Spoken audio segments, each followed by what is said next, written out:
My name is Phil Seamer. This is my Module 1 introduction video for EDL 853.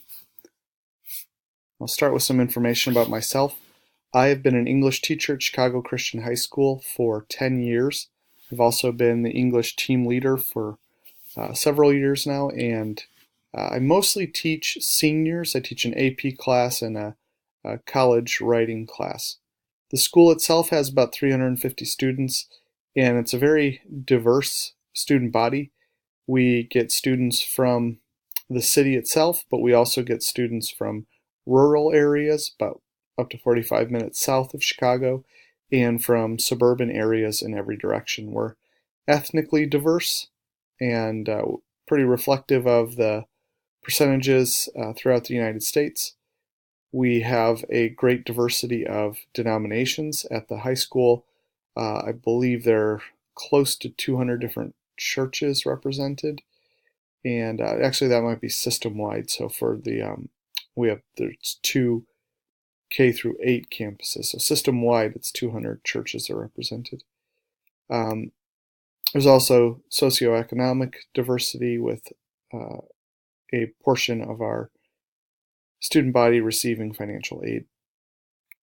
The special education situation at our school is an academic support center.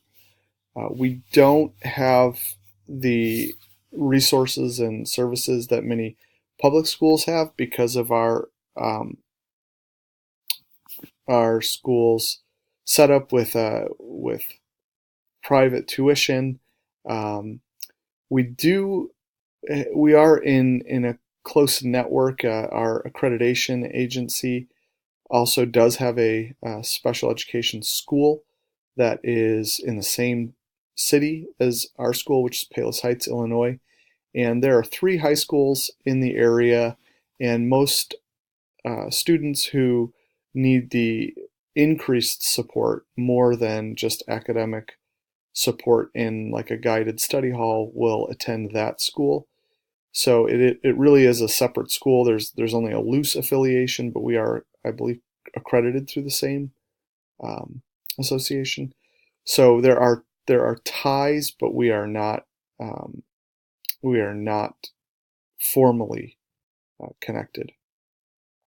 The Academic Support Center has a teacher who does one-on-one tutoring, but that is actually transitioning to a leveled system where there will be beginner, intermediate, and advanced, kind of a good way to think of it, where students will also, in addition to getting homework help, will be guided through skills to help them become more independent, and they will graduate through those levels. On a personal level, I am married and live with my wife and 2 sons just over the border in Indiana.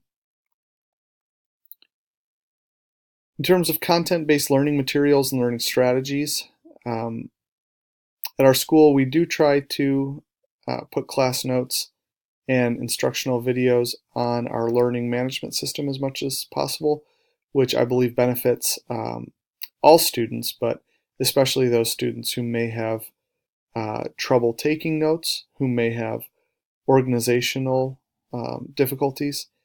Everything is available for them. Then the academic support obviously provides skill support and content support tutoring. We allow students to take tests in a quiet environment when the IEP suggests that, and we obviously offer things like extended time.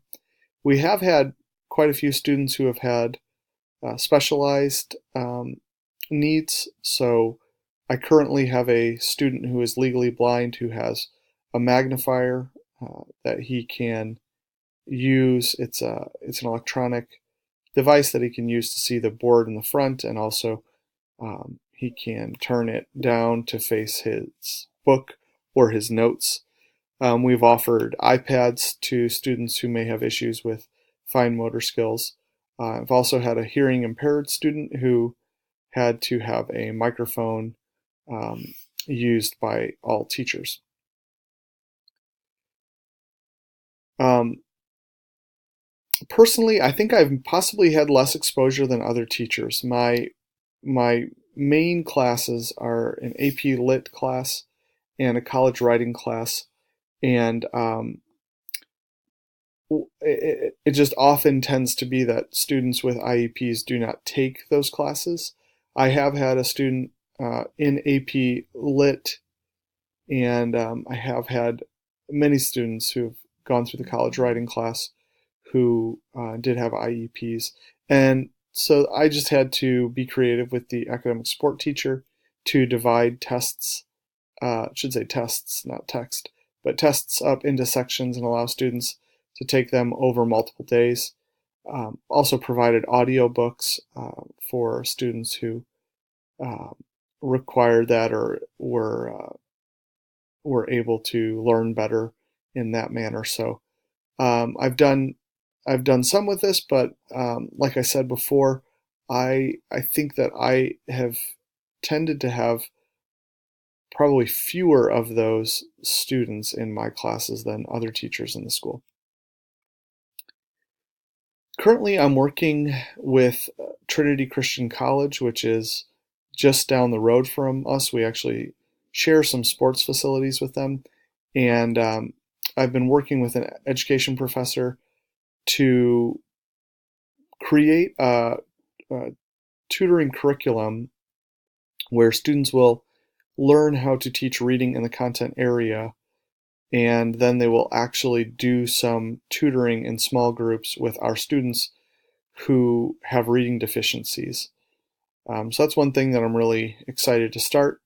I've also led an in-service for my faculty, and I have been encouraging them to use the LMS to make things available, class notes and any other materials that can assist or links that can assist, so that it's not the burden of having to organize those things, the students having to organize them themselves, and also the students who have to be provided with notes, we might as well just provide them for everyone. So funding, because we're a private school, our funding comes from tuition, and we're also a small school. So what we really need to think about in terms of special education is what percentage of our students require services.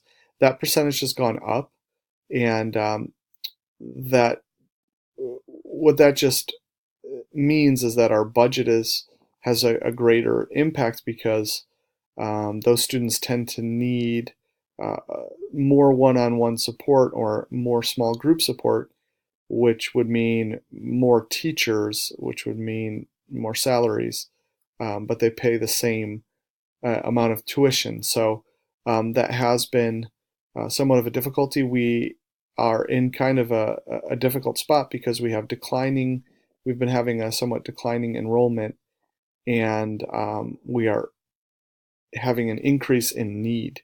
So we're actually hoping to move from 5 periods of academic support to 7, but there will be some challenges with that in terms of our funding. So I don't actually know the specifics of that plan, but I know that that is in the work. So thank you for listening.